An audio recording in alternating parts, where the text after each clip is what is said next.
Good morning, fellow investors. I'm on my way to the office and I just read a post on Facebook by someone who's clearly not a property investor saying that, look, don't invest in property in South Africa right now because it's basically doomsday and you're going to lose everything. Well, to be honest with you, that can't be further from the truth. And let me explain to you why I say that.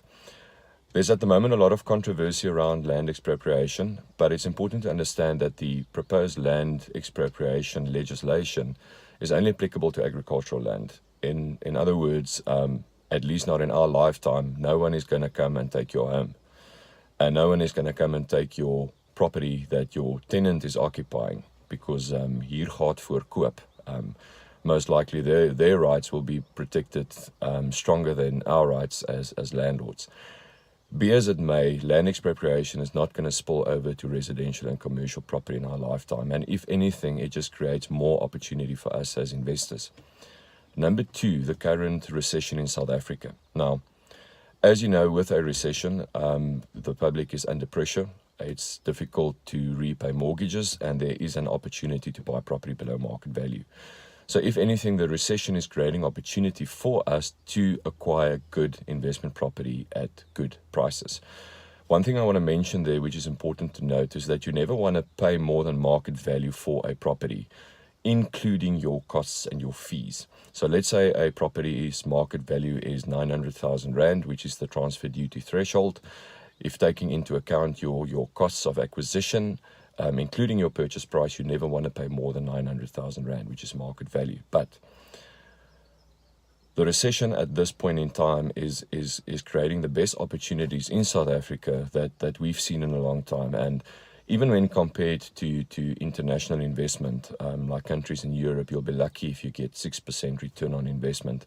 For example, London hasn't seen any growth for the last 3 years, and only in the northern regions of the United Kingdom do you get around 5 to 6% yields on your investment properties.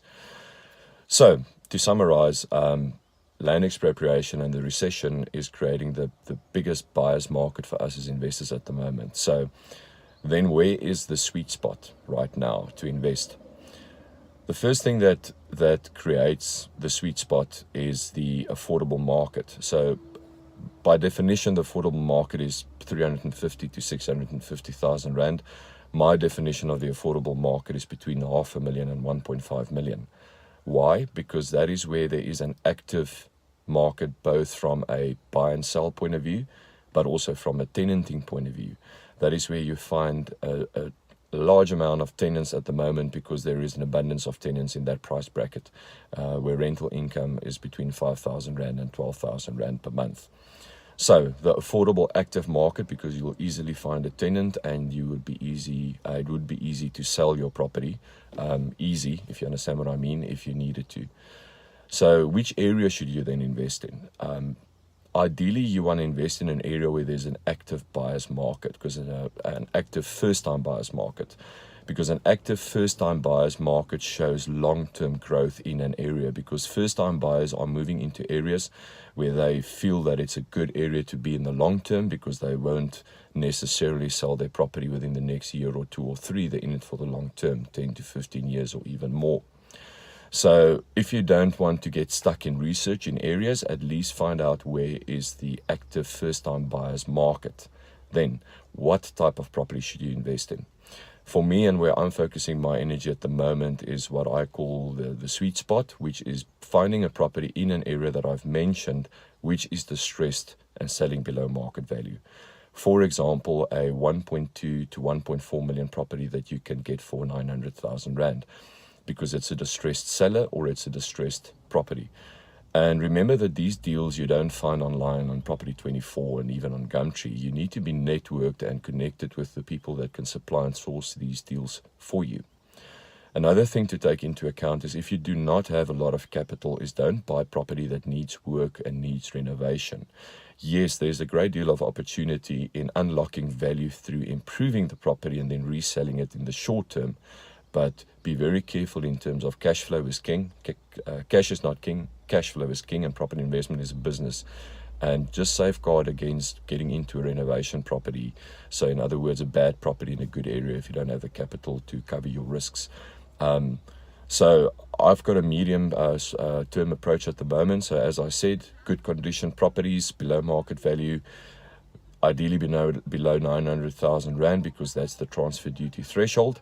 And what you should be able to do, and this is very important, is the property that you buy, irrespective of what the price is, like in this case 900,000 Rand, you should be able to tenant that property to give you a positive cash flow, at least ideally in the first year as soon as you acquire it, but worst case scenario in the second or the third year.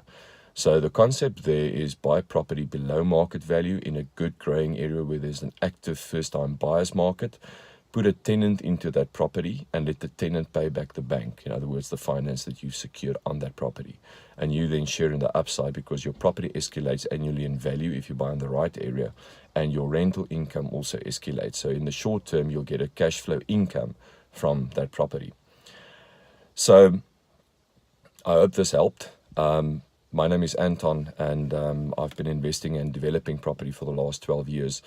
I'm also the founder of the Empire Wealth Property Group, which now consists of about 17 independent businesses and brands in the property industry. So what I've recently done is I've launched my personal Facebook page to share investor tips and insights on a regular basis. Because to be frank and be honest, I'm fairly tired of all the nonsense out there. And we don't become successful property investors by chance. We need access to the right information and the right teams or the right resource around us to assist us and guide us on our journey. So if you found this video valuable, please share this video and remember to like my page. And hopefully within the next day or two, I'll share the next video. And hopefully I can add some value and help you to grow your portfolio and become a successful investor. Until next time, successful wealth creation. Bye-bye.